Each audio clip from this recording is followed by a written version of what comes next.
Naje namubwira ati rero 500 kwita nyaterurira rimwe byangora nawe urabibona ukuntu ubuzima bumeze 500 kwita nyaterura nkayaguha naba ngwaye ikiraka cyose ndavuga ati byibura nzaguha desa mawe 300 nzaguha 300 ande desa nyaguye mu kindi kiraka yego arambwira ati ntaribe tuza kujyana ku Gisenyi tujyanye ku Gisenyi ariko nza ku umuproducer wankorera indirimbo aza kumpamagara arambwira ati wowe yampano ntabwo ujyuma amafaranga wateye imbere none ntabwo wigeze uhindura umushahara kumpa ugomba kunyongeza amafaranga producer wawe yego ariko ibyo bibaye yuko nyuma yaho ubwiriye Pazo ngo aguha umwanya n'umuryango wawe nawe agiye gushaka haba oya ibyo yari introduction none nahereye hasi byimbitse yego ibyo nabyo ndabigeraho nanone noneho amaze producer amaze kujya mbwira gutyo ariko nkajya numva umuntu wamugiye mu matwi ni Pazo no Pazo kumwicaza ndambwira ati ariko se Pazo tekereza ushobora kumubwira yuko dukorera amafaranga guhera mu kwa mbere yego twabonye ibiraka mu kwa kabiri ukwa gatatu ukwa kane nta biraka twagize wowe ubwawe ni wowe nitumiraga kuri banki kubikuza mu by'ukuri ubona amafaranga twakoreye atarashiriye mu kuyajya muri ayo mezi yose aciyeho nta biraka tubona yego noneho ikimbabaza nawe akishyira mu mwanya w'abantu bumva yuko mfite amafaranga kandi tubana kandi nta naho muhisha nkavuga se uyu musazi ubu ntabwo ubona yuko koko amafaranga tuyakoresha ko ntaho muhisha ko umutuma kuri banki ko ubuzi balance isigaye umva uburyo twabanaga n'umubare w'ibanga wa telefone yarawuzi arangije arambwira ngo hoyanga uba ugomba kubishyura ndamubwira ati nimbishyura rero ibintu hano bizapfa uko tubayeho bizagabanuka nibwo rero igitekerezo cyaje hitamubwira ati okay niba ubona ko mfite amafaranga nanjye kugira ngo wumve ko mfite amafaranga ngiye kukwereka ibintu tugiye gukora tugiye kukuza akazi kacu ugiye kwiyishyurira inzu nanjye nisigarane noneho niba koko ubona ko akazi kavamo amafaranga menshi ubwo kazavamo amafaranga gutunga kavemo n'amafaranga kwishyurira inzu ndanakongerera amafaranga naguhaga niba naguhaga 10% ndaguhereza 20%. Uko hari ibintu ubwo bigiye kumvaho Pazo turabyemeranywaho umunsi wo kugira ngo rero ibyo bintu tubikubiganira noneho twabikuyemo kuba ari igitekerezo tugiye kubishyira mu bikorwa nibwo namubwiye ati rero Pazo ngiye kuguha 300 noneho 200 nzayaguha ariko umbabarire ume space nanjye ntekereze kubera yuko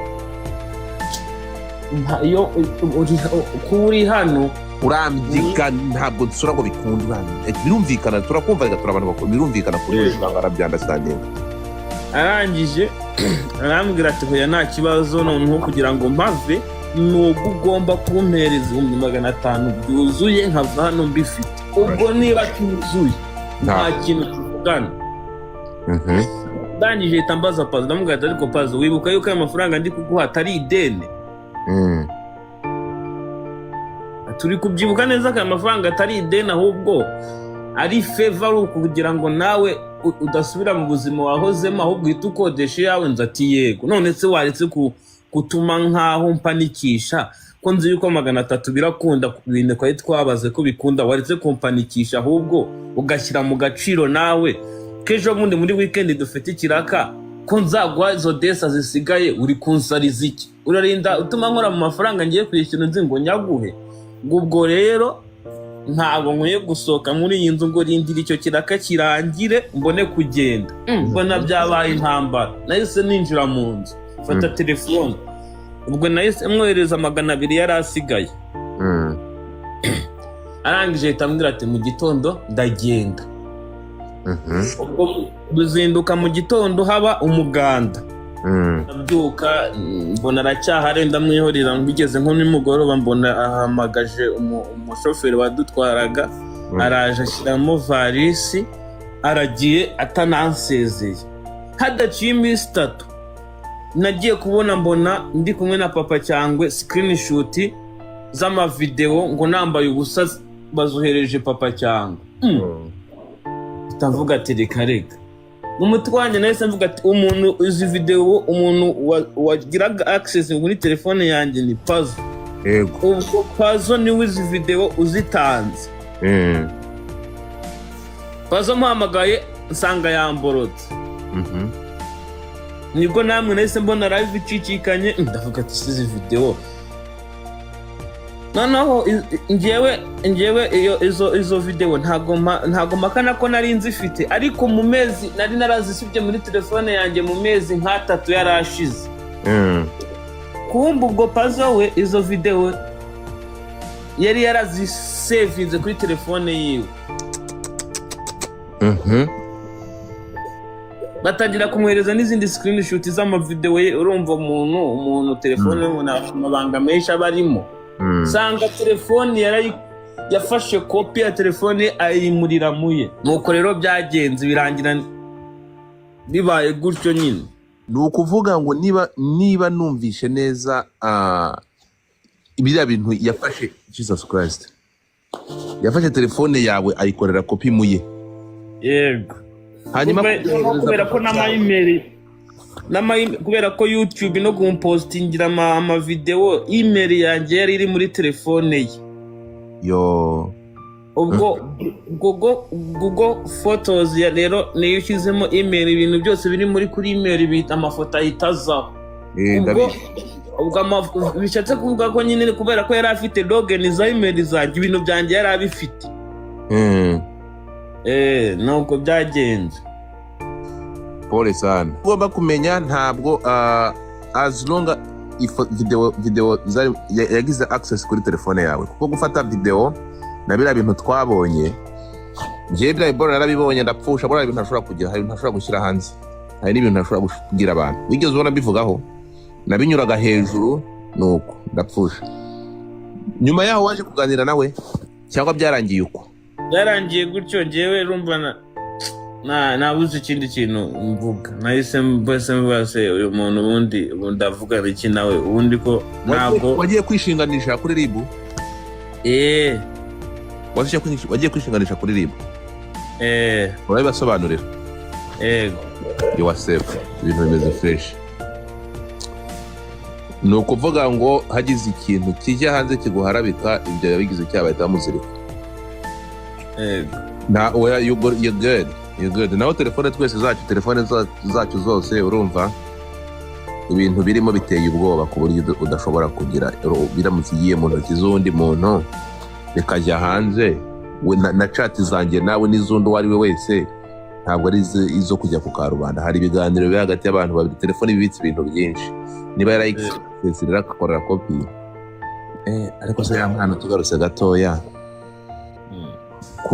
kufite impano irenze imwe ibyo wibijyamo. Icy'ingenzi nuko nawe iyo mpano ugifite. Ikintu rero urukumva biriya ni ikintu gishobora kuba inkoni zagukubita igihe kirekire aya masaha uramutse ubivanye mu nzira. Ugomba gutanga ikirego biriya bintu bikagira agategekwa kubivana muri telefone n'ibintu utibuka kugira ngo bitazaba naho yabisakaje bikavuye kugira ngo bitazaba inkoni zagukubita kuko kwiteza imbere uri umuhanzi ufite impano ejo uzaba successful birabyajya bigaruka bikagukubita bikakubuza amahoro ejo uzakora umuryango niki birabya inkoni twese birabijya bitubaho. So ariko kubera iyi nkubiri n'izi telefone zo muri ibi bihe usanga zitubera baria. Hari abasaza birirwa bishyura amafaranga ya buri kwezi kugira ngo ibintu byabo bitajya hanze. Urumva abantu bose ntabwo bafite imitima imeze kimwe siko bimeze. Uzajya mu rukundo madamu washobora kutabyakira. So agomba niba ari umuntu mwabanaga nk'uko bidusobanuriye telefone yawe yarayigizeho access nk'umuntu mwabanaga ntabwo biriya bintu agomba gutegekwa completely ariko kubisiba bitari ibyo izaba baria izaba inkoni gukubita. Giye natamanje gutekereza ko ari plank wenda ufite indirimbo ugiye gusohora ariko niba atari indirimbo ugiye gusohora kandi nyine buriya niko abantu bagira bahubuka. None se buriya dushobora gucwana muri iyo minota ngahe uri kubyumva? None se Pazo si inshuti yawe, si inshuti yanjye, si inshuti ya n'abandi bantu, si inshuti. Byagenze gute wowe? Ni gute umuntu mwabanye mu nzara wageze mwabonye ibyo kurya ugamutumura mu nzu? Ntabwo icyo kintu ntabwo ubanye Nyamirambo mu Kavumo, ugeze ku Gisozi, utuye he harya ubu ngubu? Kanombe. Ubonye amafaranga wegereye ikibuga cy'indege, uri hafi kujya muri Amerika, wegereye uzagenda erega na Irene yagiye muri Canada, agezeho baramwirukana ariko yagiyeyo, nawe uzajya muri Amerika. So urukumva niba mwarabanye mu Kavumo i Nyamirambo, kuki wageze Kanombe ukamutumura mu nzu nini kandi mwarabanye mu kazu gato? Umva nkubwire rero, cyangwa batangiye kubashinja ubutinganyi, ariko usanga ni kubana n'umugabo mu nzu mugenzi wawe. Numva nkubwire ikintu, buriya niko abantu rero ntago bajya bambera abandi ari menshi, ntarenga amezi 6 twumenyanye nawe. Ariko nawe wizera vuba.